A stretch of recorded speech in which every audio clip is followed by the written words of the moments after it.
ለብዙዎች እጅግ በጣም አስቸጋሪ የሆነውን የሸሚዝ ካፍ አሰራር ከነ እጅጌው ሙሉ አቆራረጡ እስከ አሰፋፉ ነው ዛሬ የምናየው። ፔሪ ነኝ። እንኳን ወደ እኔ ቤት በሰላም መጣችሁ። ለዚህ ቤት አዲስ የሆናችሁ ሰብስክራይብ በተኗን አድርጓት፣ እንዲሁም የደውል ምልክቷን ብትጫኑ እኔ አዲስ ቪዲዮ በለቅኩኝ ቁጥር ይደርሳቸዋል። የምትወዱኝ ደግሞ በላይካችሁ አድርጋችሁኝ ቪዲዮን ጀምሩ። አሁን ወደ ስራችን።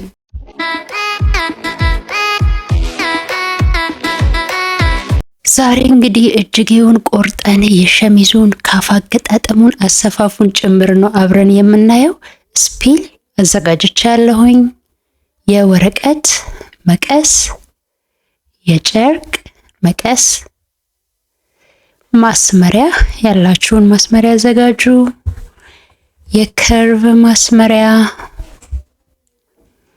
ሜትር፣ እንዲሁም ለማሳየት አውጀድ ይጠቀማለሁ። እንዲሁም የፓተርን ወረቀት አዘጋጅቻለሁ። ከአንድም ሁለቴ የእጅጌ አሰራር አሳይቻችኋለሁኝ። ዛሬ ፈጠን እያልኩ ኮንሰፕቱን ለማስታወስ ያህል እሞክራለሁ ማለት ነው። መጀመሪያ እንዲህ ለሁለት አጥፈዋለሁ፣ ሚድ ሴንተር ፖይንቴን ለማግኘት እንዲረዳኝ። ከዛ ዘረጋዋለሁኝ። በመቀጠል ከላይ አንድ ጋይድ ላይን አሰምራለሁኝ። እሱን ጋይድ ላይን እንደ ሾልደር ላይን ወይም ደግሞ እንደ ትከሻ መስመር እንጠቀመዋለን። በመቀጠል ደግሞ ትከሻ ብለን እንጽፍበታለን። በመቀጠል የስሊቫችንን ወይም ደግሞ የእጅጌያችንን ቁመት ያስፈልገናል። ቁመቱን ታዲያ ስናስቀምጥ ከቁመቱ ላይ 5 ሴንቲ እንቀንስለታለን። ለካፍ እኔ የተሰጠኝ 63 ሴንቲ ነው። 5 ሴንቲ ሲቀነስለት 58 ይመጣል። 58 ሴንቲ ላይ ቲክ አረጋለሁኝ።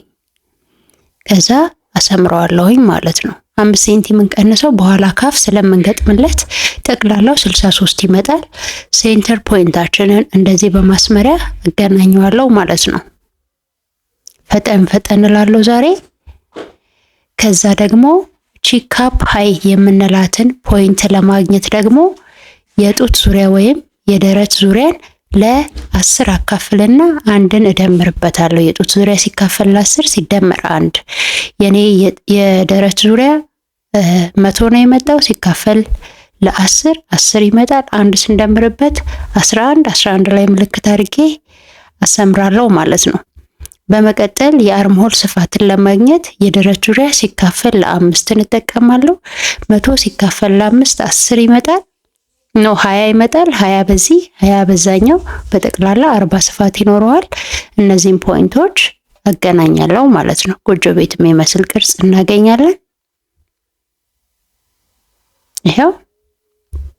በመቀጠል ከዚህ እስከዚህ ያለውን ፖይንት ለ4 ማካፈል፣ ከዛ ምልክት አድርጉበት። መጀመሪያ ለ2 ከዛ መልሼ ለ2 እያካፈልኩ ምልክት አደርግበታለሁ። እነዚህም በኋላ የምናስቀምጣቸውን ሴንቲሜትሮች ለመመጠን ይረዳናል። በሁለቱም በኩል እንደዚሁ ለ4 እናካፍለዋለን ማለት ነው። እኔ እንደማደርገው ልኬታችሁን ተጠቅማችሁ ፎርሙላዎቹን በትክክል ማስቀመጥ ነው ማለት ነው። እሺ፣ ይሄው ለ4 ሁሉንም አካፍዬ ምልክታቸውን አደርጋለሁ። እሺ፣ ይሄ የፍሮንት ወይም የፊተኛው፣ ይሄኛው ደግሞ ባክ ወይም የኋላኛው የእጅጌ ክፍል ይሆናል። ከዚህ ፖይንት ወደ ታች 1.3 ሴንቲ፣ ከዚህ ፖይንት ወደ ላይ 1.8 ሴንቲ፣ ከዚህ ፖይንት ወደ ላይ 1.5 እንዲሁም እዚሽ ጋር ደግሞ አለመግባትም ትችላላችሁ 1 ሴንቲ ገብቻለሁኝ ማለት ነው። እነዚህን በከርቭ ማስመሪያ እያገለባበጥኩኝ ፖይንቶቹን በሚገባ አገናኛለሁ ማለት ነው። እንደዚህ ከርቭ ማስመሪያን እያገለባበጥኩ ፖይንቶቹን በሚገባ ማገናኘት ማለት ነው። የከርቭ ማስመሪያ ጥቅሙ በተለይ ለስሊቭ በጣም ጥሩ ስለሆነ ቢኖራችሁ በጣም ቆንጆ ነው። ይሄው እንደዚህ እያገለባበጥኩኝ ፖይንቶቼን በሚገባ ቦታቸው ላይ አስቀመጥኩኝ ማለት ነው። ኦኬ። ከዛ በኋላ ቅርጽ እንዲኖረው የስሊቫችን ማለት ነው የክርን እናስቀምጣለን። መጀመሪያ ግን ምን እናደርጋለን? ሪስት ወይም ደግሞ የአምባር ዙሪያችንን እንደዚህ እንለካለን።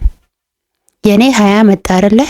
20 ላይ 3 እንደምርበታለን። እናንተ ምንም ይምጣ እናንተ ጋር ያለው 3 ደምሩበት።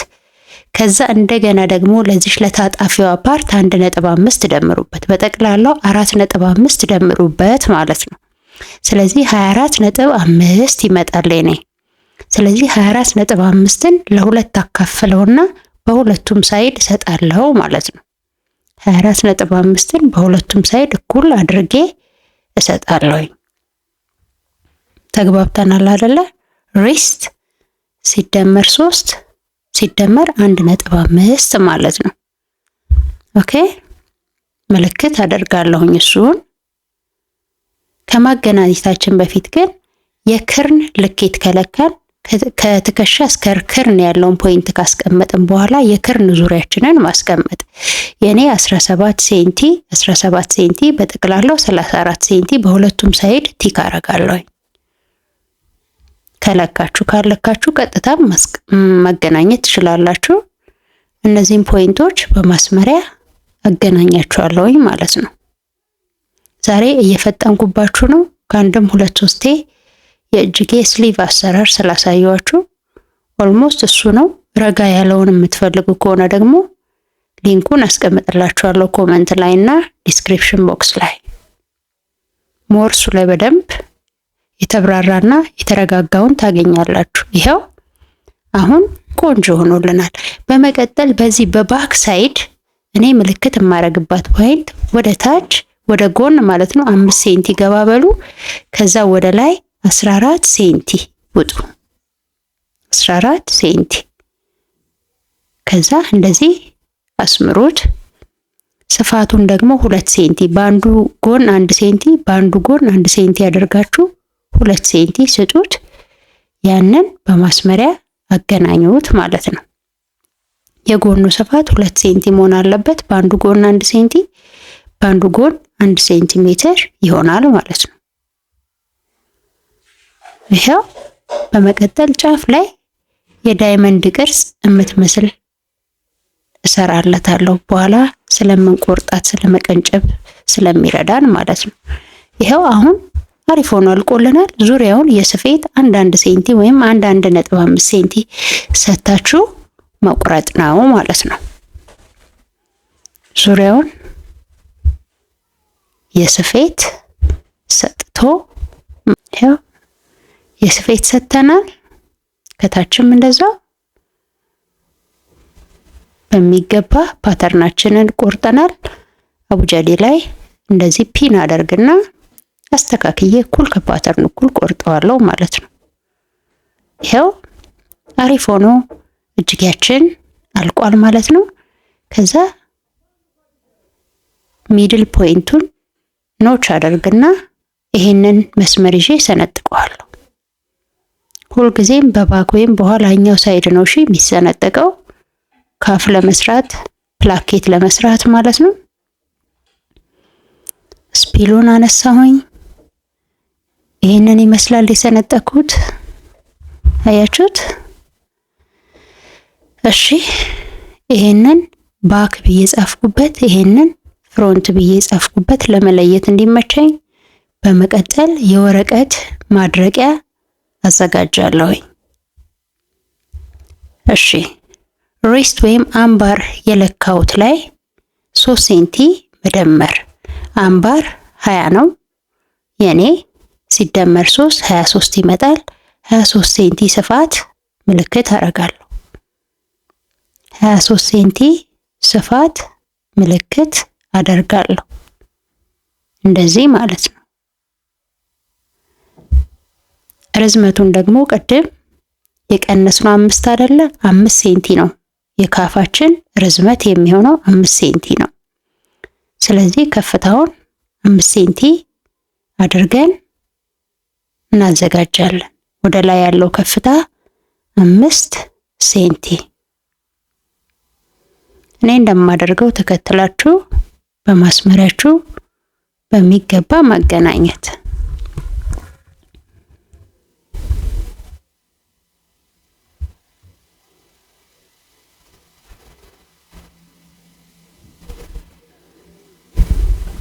እንደዚህ በማስመሪያችን እናገናኘዋለን። አሁን ጥሩ ሆኖ መጥቶልናል። እናንተ ለማሳየት አንድ እጅ ብቻ ስለሆነ መቆርጠው ቺን ከርቭ ማድረግም ከፈለጋችሁ ደግሞ ስትሬት ሰያፍ ቅርጽ መስጠትም ትችላላችሁ። የስፌት መስጠት አያስፈልግም። እዚህኛው ላይ ማድረቂያው ላይ አስተካክለን እንቆርጠዋለን ማለት ነው። ይሄንን አስተካክሎ መቁረጥ።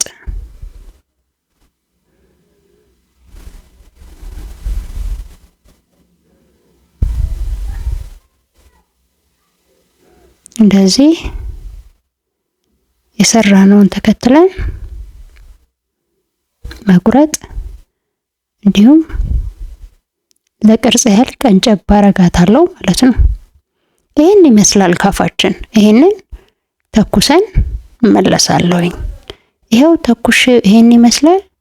ሁለት ነው የተኮስኩት። አንደኛውን ከስር 1 ሴንቲ ሰጥቼው አጥፌው በተኩስ መጥቻለሁ። ሌላው 4 ማዕዘን ነው። ልክ እንደ ኮሌታው ባለፈው እንደሰራ ነው።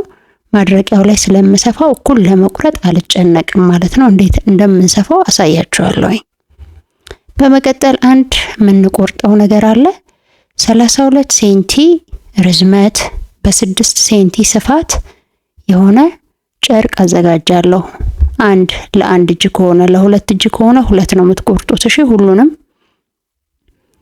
ፕላኬቱንም ሁሉንም የምትቆርጡት ማለት ነው። ካፉን ማለት ነው።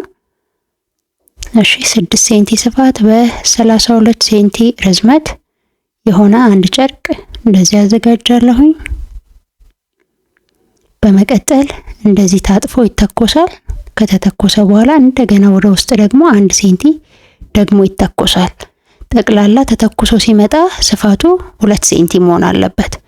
ተኩሼ ተመልሻለሁኝ። ይሄው 1 ሴንቲ ወደ ውስጥ አስገብቼ ተኩሼ ተመለስኩኝ። አያችሁት? ይሄው ስንለካው 2 ሴንቲ መምጣት አለበት ስፋቱ። አያችሁት? እሺ ይሄው አሁን ወደ ስፌት።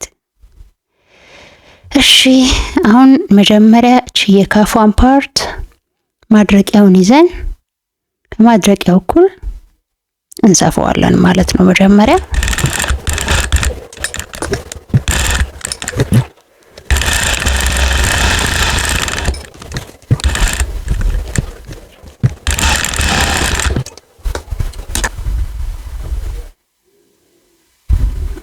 ከዛ ትርፍ የሆነውን ቆርጠን እናወጣለን።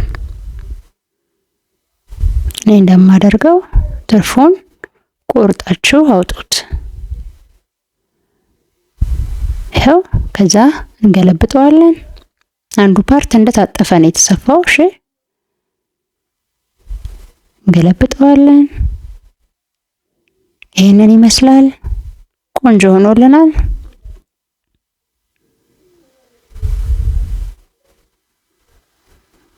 አያችሁት? እሺ ከዛ በኋላ አሁን እቺ ተካፋቿን ፕላኬቷን ቀለል ባለ መንገድ እንዴት እንደምሰራው አሳያችኋለሁኝ። ይሄንን ለሁለት አጥፈን እንዲህ ስናየው የተወሰነ ትርፍ አለቻት አይደል? በቃ ትክክል ነው ማለት ነው። ትርፏን በኋላ ቆርጠን ማውጣት እንችላለን፣ ችግር የለም። ስትሬት አስተካክለን እንዳይሾልክብን አድርገን መስፋት ነው ማለት ነው።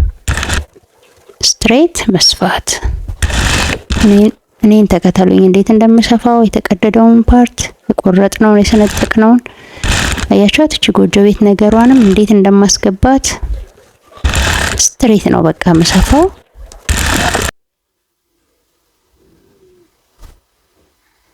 ይሄው ሰፍተነዋል። ከዛ አሁን እኔ እንዴት እንደማደርገው በደንብ ይዩ። እቺ በትንሿ ሳይድ ያለችውን ፓርት እንደዚች በጄ እኔ እንደማደርገው እንደዚህ አጥብቄ ይዛታለሁኝ ወደታች ቀብሬ በዚህ በጠባቧ ጨርቅ በኩል ያለችውን ማለት ነው በባክ ሳይድ። እቺን ደግሞ ቀስ አድርጌ እንደዚህ አጥፋትና ደርባታለሁኝ። ልክ እንዲቹ ሳትነቃነቅ ወደ ስፌት ወስዳትና ጫፍ ላይ እቺ ቀስት የምትመስል ቅርጿ እንድትመጣ ጫፏን ይዤ እሰፋታለሁ ማለት ነው።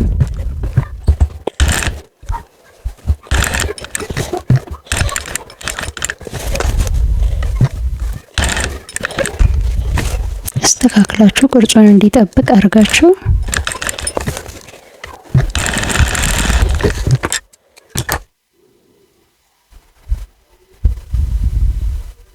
ይኸው አሪፍ ሆኖ ወጥቶልኛል። አያችሁት? ከዛ እንደዚህ ይዘን ስትሬት እንሰፋዋለን።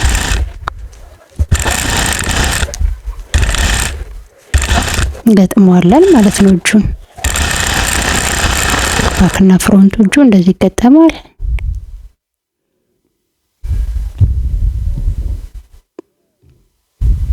ገለብጠዋለን። አሪፍ ሆኖልናል። አሁን ያዘጋጀነውን ካፍ በትክክል ማያያዝ፣ በስፒል መጀመሪያ ጫፉን ከዛ የሚቀጥለውን ቀጣዩን ጫፍ ቀድሞ ማስያዝ። ምክንያቱም መሀከል ላይ ምንሸነሽናት ወይ ምናጥፋት ፓርት ስላለች ባላንስ ለማድረግ ይረዳናል። አስተካክለን ስፒል ለእናንተ ለማሳየት ያህል ነው። ሳታረጉም መስፋት ትችላላችሁ፣ ባላንሱን ሳይነካባችሁ። ከዛች እዚህ ጋር የምትመጣውን ትርፍ ፓርት እዛችሁ ጥፍ ማድረግ። ሸሚዝ ላይ አለ አይደለ? በፍሮንት በኩል ሽንሽን ጥፍ የምትል ፓርት አለች፣ ስፔሻሊ የወንዶች ሸሚዝ ላይ። እሷን ፓርት እዛችሁ አጥፈን በስፒል እናያይዛለን። ከዛ ስፌቷን 1 ሴንቲ ገባ ብለን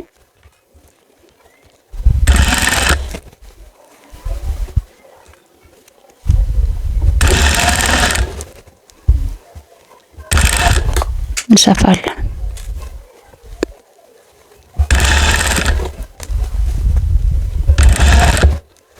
እንደዚህ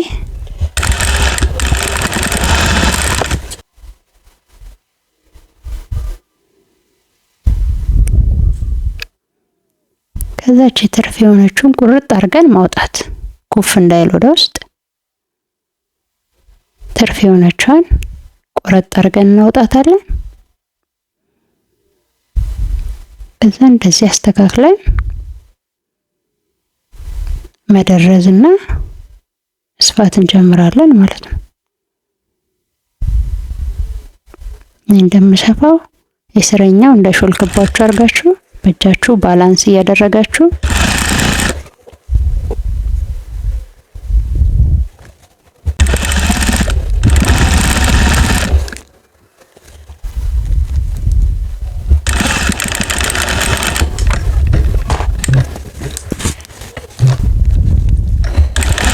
ከዛ እዛው መርፌ ሳትነቅሉ አዙራችሁ ዙሪያውን ቅርጹን ጠብቃችሁ ጫፉን መደረስ።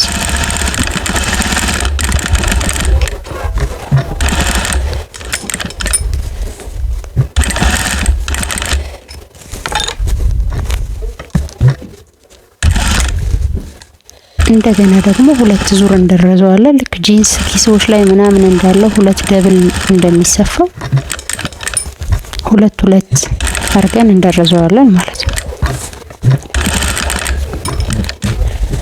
እጅጌ ላይ አስተውላችሁ የምታዩ ከሆነ በተለይ ሸሚዝ ላይ 2 ስፌቶች ነው የምታገኙት የተደረዘበት። ልክ እንደዛ እንደረዘዋለን።